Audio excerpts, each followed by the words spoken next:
Hi, Black and Football, so Code UK, and today we're unboxing PUMA Football's latest innovation, the Evo Touch Pro. Let's get these boots out of the box and the box out of the way. So today we're unboxing the brand new white, black, safety yellow colorway, and you should expect the likes of Cesc Fabregas and Marco Verratti to headline this design.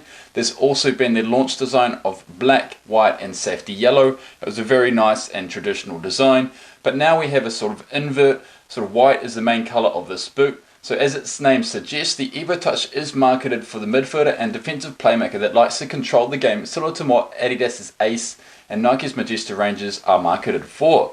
So these are PUMA Football's first ever mid-cut football boots.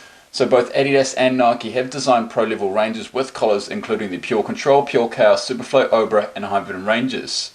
So this is the first paint job for the Evo Touch boots after the black launch edition. So tech specs wise, this to me is a very similar boot to Nike's TechCraft Magista Obra 1 boot. So if you do remember that, it was a Magista Obra with a leather upper, and this reminds me a lot of that boot. So they boast a K-Touch upper, which feels very soft and spans the entire striking regions of the boot. So the entire striking regions of the boot uses K leather, so you see the seam on the lateral side of the boot wrapping around the toe box and onto the other side, and the other seam is on the medial side.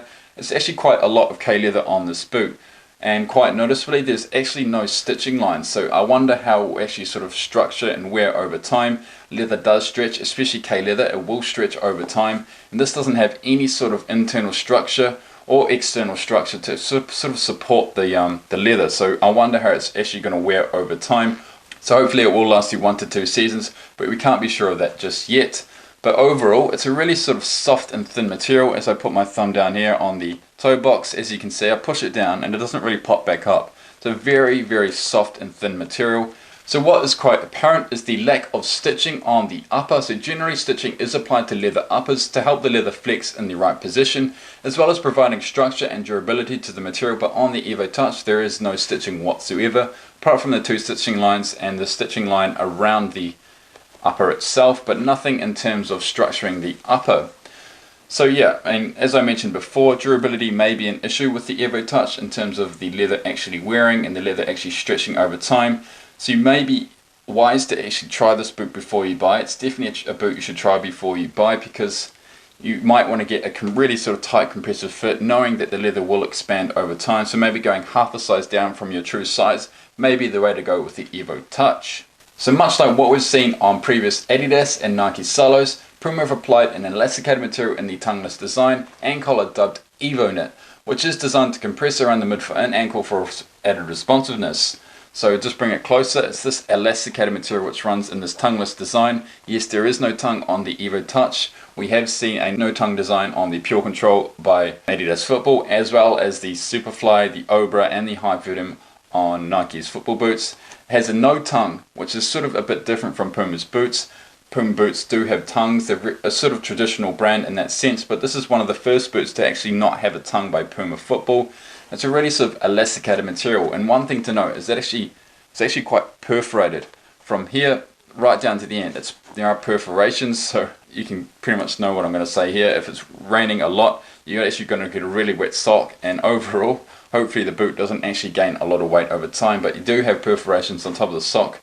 And to me, there is no sort of leather protection, so this boot doesn't have any sort of like hypershoe technology like what we saw in the Nike Legend 5, or any sort of leather protection. It's purely going to get a thrashing from the elements, especially water. If you're playing on a muddy pitch or a more or less wet pitch, the water will pretty much be absorbed into the upper, as well as this perforations on the elasticated material. It's not really going to help in this sort of gaining weight department throughout the course of a match. But this elasticated material, it's sort of quite thin and perforated here, then it sort of thickens out into more of a collar design around the ankle here, and there are 2 tabs so you can actually slide the boot on, but over time it will loosen up and it will stretch out, and it will be very easy to put these boots on. But it's an elasticated material, it sort of wraps the ankle, and it's just designed to compress the ankle and the midfoot regions just to provide added responsiveness, which previous PUMA solos have struggled with. So GripTex technology has been a feature which PUMA have applied on the uppers of the evoPower and evoSpeed in the past, but today we see GripTex applied in a very sort of different sense. It's this arrowhead design. It's sort of emphasizing that your foot's locked down into the shoe, locked down into the midfoot for added responsiveness. Definitely think it's a good concept. Whether it actually works is for up to us to decide. So you've got this arrowhead design which merges with the sock liner, and the sock liner sort of merges and works in sync with the actual plate of the evoTOUCH. So your foot's not going to slide around. It's more or less like a true socks design if you were wearing true socks. If you were wearing true socks combined with this grip technology, your foot's pretty much not going to move inside the boot, and that's really what you want for added responsiveness, traction, acceleration, sprinting and whatnot. So personally, I've never really been a fan of the collared boots, but this design should allow for the ease of movement around the ankle for aggressive turns and changes of direction. So just looking at this, the collar is just going to sit below the ankle. It's not going to ride over the ankle like what's seen on the dynamic fit collar on Nike's football boots. So it's going to sit below. It's very similar to the Evo 2 by Nike football. So it's just going to sit underneath, compress the ankle. It's going to be quite comfortable. It's not going to be too compressive, but it will be quite compressive compared to any other PUMA range we've seen in the past. So a TPU sole plate is used, which boasts a solid and rigid spine bar dubbed Speed Track. As I mentioned before, it's dubbed Speed Track. It's pretty much the spine bar which runs from the heel through the midfoot and right to the end of the toe box here, just stopping before the PUMA logo here. And pretty much we have seen the Speed Track technology before on previous Evo Speed boots by PUMA Football, but this is the first Speed Track design we've seen on an Evo Touch or a sort of control inspired boot by PUMA Football. So just looking at it here, it's very sort of stiff. It's very stiff in the heel and very stiff in the midfoot. It's going to provide a really stable and solid, rigid feel under your feet here, and it sort of flexes out in the midfoot here. As soon as you hit the forefoot, it flexes out. Definitely a good thing. And looking at the studs, they're conical. They're not quite conical. I'll just bring them close. So they're sort of similar to what we see on the Pure Chaos. So sort of almost teardropped. They're not quite conical. They've got some sort of ridge to them. They're sort of designed for pivoting turns. So Cesc Fabregas, Marco Verratti, central midfield playmakers like to turn quickly, like to do 1-2 passes. Sort of playmakers, the players that want to get a lot of assists. Of course, this will be a boot which can be worn by anyone on the pitch. It's very lightweight and reminds me a lot of the Techcraft Magista Obra by Nike Football. So it's got a leather touch to the ball, and it's going to be really sort of dampened leather touch to the ball. Really soft upper. It's very, very lightweight. Just in hand here, it's a very, very lightweight football boot, and I'm impressed by the weight. I'm impressed by the amount of K-leather used on this boot. The one worry I have is the durability. The fact that the upper has no stitching will be the major problem with the evoTOUCH Pro. And I just pull it apart here. It's actually quite separated from the inner elasticated material. So there's nothing to do with sort of structuring the upper.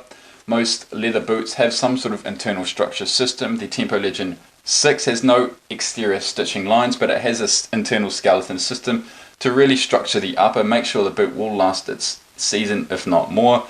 If you have any questions on this evoTOUCH Pro, you can check out our actual boot review of this evoTOUCH Pro, as well as our unboxing of the blackout edition of the evoTOUCH Pro, which are both live on our YouTube channel if you've not seen that already. Thank you very much for watching, and as always, we'll see you next time.